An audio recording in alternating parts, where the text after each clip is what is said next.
Welcome to another episode of To The Point. Today I'm joined by Aston Haslam. Welcome, Aston. Cheers, mate. So for obviously Aston and the listeners, how To The Point works is I ask a question.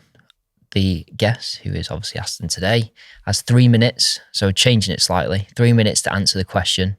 So we'll start with, what is the best property deal that you've done to date? So it's probably two. Okay. I'm going to cheat a little bit.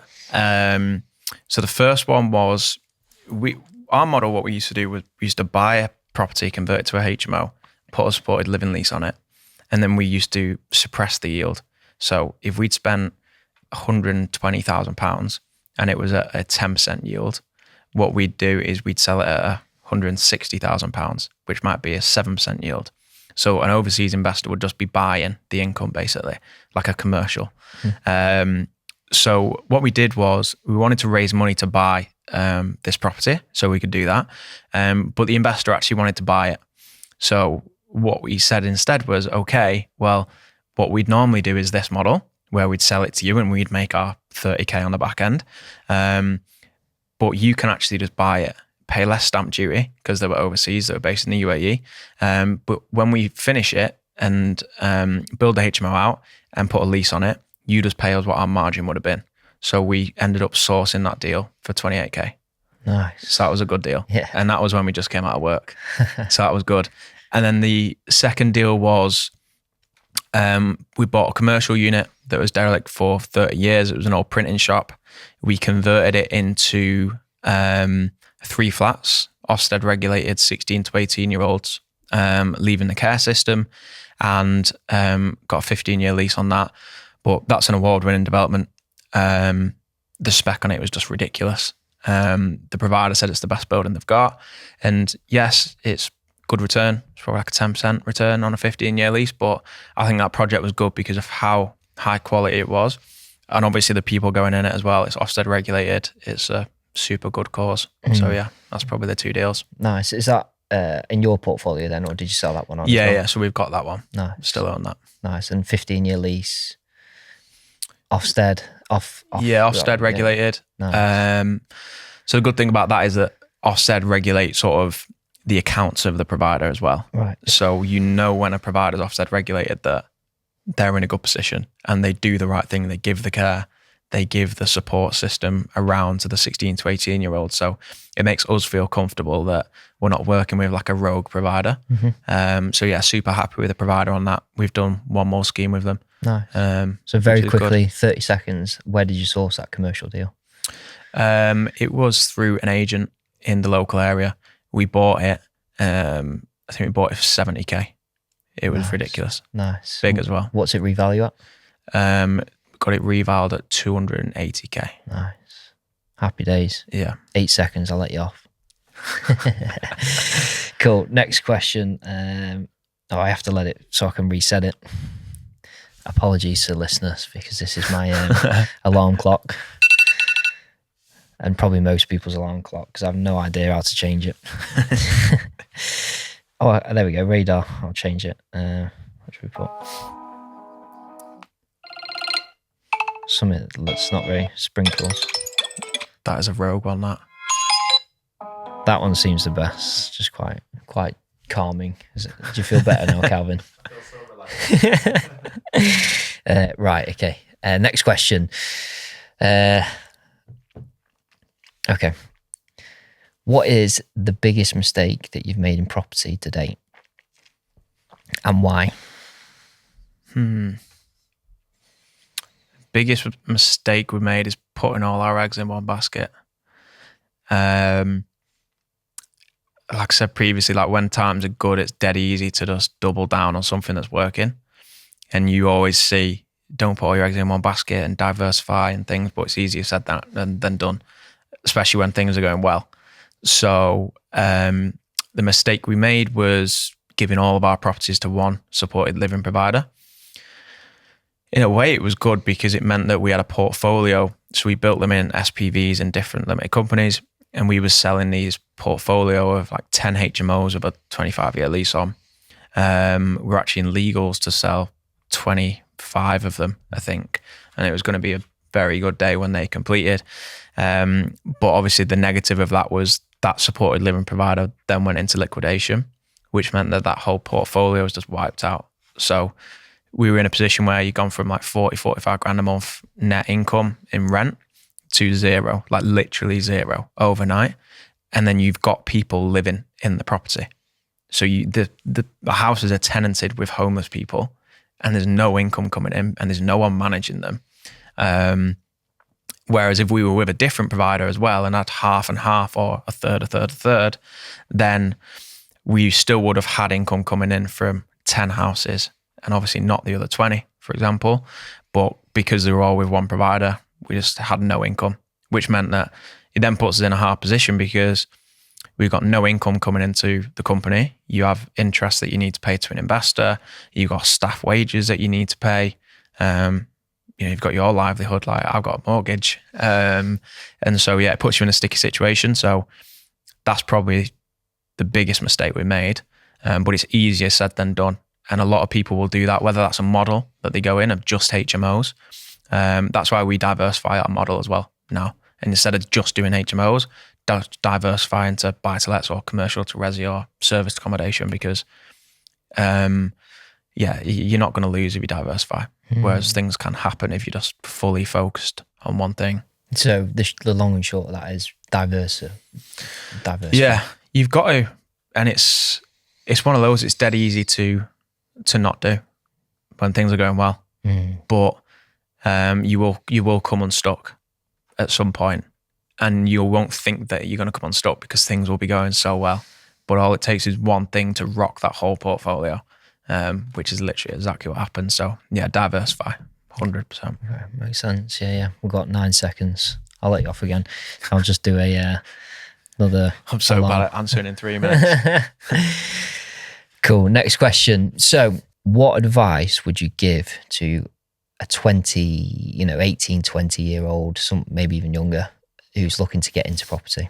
I think that the easy answer is education, innit? But I don't want to sound like someone that's just pushing someone towards a fucking really expensive course. So that education can be anything. We educated ourselves for such a long time. YouTube, podcasts like this. Like I said in one of my Instagram posts the other week, like we're in a generation at the minute where you've got access to so much knowledge. You can literally watch it's like a 10-minute YouTube video of the CEO of Blackstone. He owns $500 billion worth of property. And to do that, he's raised $350 million of investor money to buy that. You can literally watch a video and copy his business model. So like when I talk about education, yes, we got the AFPI network, which is great, but like there's so many other ways to do it. Books, podcasts like this, YouTube videos. I just watch hours and hours and hours of YouTube videos. There's documentaries. There's so much. I think education is probably the biggest thing. But I think if you're wanting to go into property, yes, you can get educated on all the strategies, but the one thing I'd focus on is finding investors. Because as I've said before, if you've got a list of 1,000 investors or you've got a list of 1,000 properties, you will make so much more money with the list of investors because you can monetize that. You can sell them deals. Like instead of deal sourcing, you can co-source, but you're not putting any effort into finding the deal because you've already got them investors. So you can just make $2.5 grand co-sourcing something to one of your investors for doing nothing. So education wise, I'd focus on finding the investor. Learn all the strategies, which is good because obviously you need the track record and the knowledge to then dive in and do a HMO with investor money. But be honest and transparent with an investor as well. I think just speaking to them and tell them, listen, I'm new to it. I'm learning, because that's what we did. And then we had an investor that actually started teaching us, which is a weird thing because a lot of people try and big themselves up and lie about what they've done. So just be completely open and transparent. Nice. I didn't even start the timer. How long was that? 3 minutes. Yeah, 3 minutes. Well on. Bang on. We'll go with that. Shit. Oh, this is good. This is great, to the point. Okay, next question. So if someone's looking to get to 10 properties, what do you think is the best strategy, whether it's raising money, saving, investing in buy-to-lets, HMO. How do you think someone can do that? Get to 10 properties. What's the best advice you can give? I think the first thing that you've got to do is, you can use investor finance, but what will happen is if you use investors' money and then just invest it into BRR projects, it's very rare you're going to pull all of your money out, especially if you're paying a deal sourcer to find it and project manage, and then you pay in on a 100 grand house, 10 grand worth of interest, maybe 7 or 8 because you'll do it in before 12 months. So you're always going to have a shortfall of 10 to 15k. So realistically, if you do 10 properties, you're still going to need 100, 150 grand of your own money to do it. So what I'd do, I'd focus on building your own cash pot first. So use investors' money to do flips. I'd be flipping for the first 2, 3, 4 years, which is obviously different than what we did because we started by buying and holding. But in a way, our model, we were also selling at the same time. We'd hold one, we'd sell one and make 30k, so which allowed us to be able to service the debt. So if I was just starting, I'd flip and I'd build my cash pot to 100, 200 grand. And then you can easily invest that in 10 BRR, buy-to-let projects. You could chuck a HMO in there to diversify, 1 or 2 HMOs. Obviously, it'll give you more cash flow, but it'll give you more headache and more risk on the development side. But yeah, I'd flip, I'd build my cash pot, and then I'd invest it into 10 BRRs, a mixture of buy-to-lets and HMOs, probably 7 buy-to-lets, 3 HMOs, and then you'll probably be at 3.5, 4 grand net a month. Yep. And then you can you've got the track record, the experience, and you can then go on and continue to build or go sit on a beach. Yeah, one of the two. Yeah. Nice. So in terms of then getting started in flipping, what's the advice then that comes around that piece? What kind of deals should someone be looking for? Yeah, so I think flips are fairly hard to come across, I think anyway. And the flips that will make you a lot of money are normally pretty high value flips of like 250 grand plus. One thing you've got to consider is if a flip is 250 grand and you're spending 50 on it or whatever, you're borrowing 300 grand then. So it's harder to find that money to borrow. And then if you're going to make 50 grand profit, then you're going to be paying 30 grand in interest to the investor. So then you're left with 20 grand profit. And then all it takes is a slight either change in the market, or maybe you've not bought in the best area, or maybe the demand is just not there. So then you might have to drop 10, 15, 20 grand on the price. So then you're making 0 and you've just wasted time. So I think flips for me are one thing that we always do is the deal works. Go on. One thing that we always do is the deal works as a BRR and a flip. Alongside each other. Yeah. So you can either refinance it and keep it and leave a bit of money in and then do another flip, or you can flip it and make 20, 25 grand. They're normally the nice deals, and they're normally between 100 and 150k. Nice. Good advice. I like that.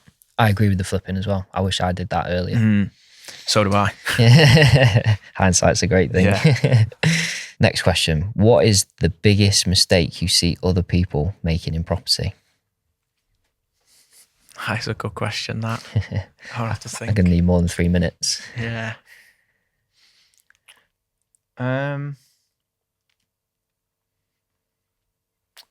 say a big one's spending a fortune on education.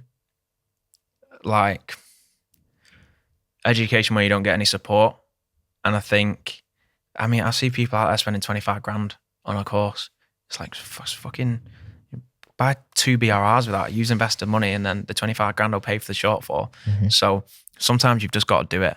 And one mistake I see is a lot of people speaking about doing stuff and then not actually doing it. We learn from our mistakes. The first deal we ever sourced, we lost 10 grand. How'd you lose 10 grand sourcing a deal? But we just did, because we quoted the refurb at 25 grand and it ended up being 35. So what we did, we stomached that 10 grand instead of going back to the investor, because it'd ruin our credibility. And we've always done that. But I think a lot of people speak about it and don't actually then put it into action. And I think getting educated is great. But you need to be in a group of people that are actually doing it. So yeah, I'd probably say that. That's quite a short answer, that though, isn't it? I think it's good though. I mean, the amount of people that I speak to that say, "Oh, I'm going to do it. I'm going to buy," and then I see him again in 5 years' time, and they're like, "Oh yeah, I'm going to do it now. I'm going to do it now." Like, it's just taking that action. I think people get like addicted to doing courses because they think that that's helping them move forwards, but you never. It's like, you know, going to university and then not using that degree. It's kind of, yes, it's a societal way of saying, yeah, you're progressing, but if you never use that degree, it's kind of been a bit of a waste of time, really. And that's no discredit to people that have got degrees at all, but I think people get addicted to doing courses because they think that they're moving forwards, it gives them a bit of purpose. But Yeah. I think the reality of it is you've just literally got to take action, which is what people fail to see most of the time. 100%. And that's a massive thing for us. Like when people come in the network, we choose who comes in. The amount of people we turned away has been a lot. And the reason for that is because I don't want people in the network that aren't going to go and do stuff. And I want to be able to push them to do stuff and help them to go and do stuff. Because at the end of the day, if someone comes in and doesn't do anything, then it's wasting their time, it's wasting my time. Because I will be pushing them to do stuff. And we give people option. Listen, do you want to be held accountable or not? For me, I wouldn't want to be held accountable. It's just my personality type. I want to go and do it myself. But we give people that option. And I think to a certain degree, people have got to be held accountable. But that's why we made the network and not a course. Because you can buy a course and then see you later. You're gone. I've made the money. Whereas now it requires constant work from me, Adam and Alex, to push people on and to actually get them results. Yeah. So Makes sense. Perfect timing. Oh, it's changed again. Well, that kind of rounds up the episode. Appreciate the answers there. I think there's some really good stuff to unpick there. Although some of them weren't 3 minutes long, but we'll forgive you for that. Good stuff. So thanks everyone for tuning in today. Hopefully you're enjoying To The Point. Please comment or leave any review regarding To The Point, because we can do more of them. Well, there's no problem at all. But it's just getting the guests to, I suppose, answer them for the right amount of time. Cheers, Aston. Thanks for coming on. Cheers, mate. Appreciate it. Thanks for listeners again. Take care. Goodbye.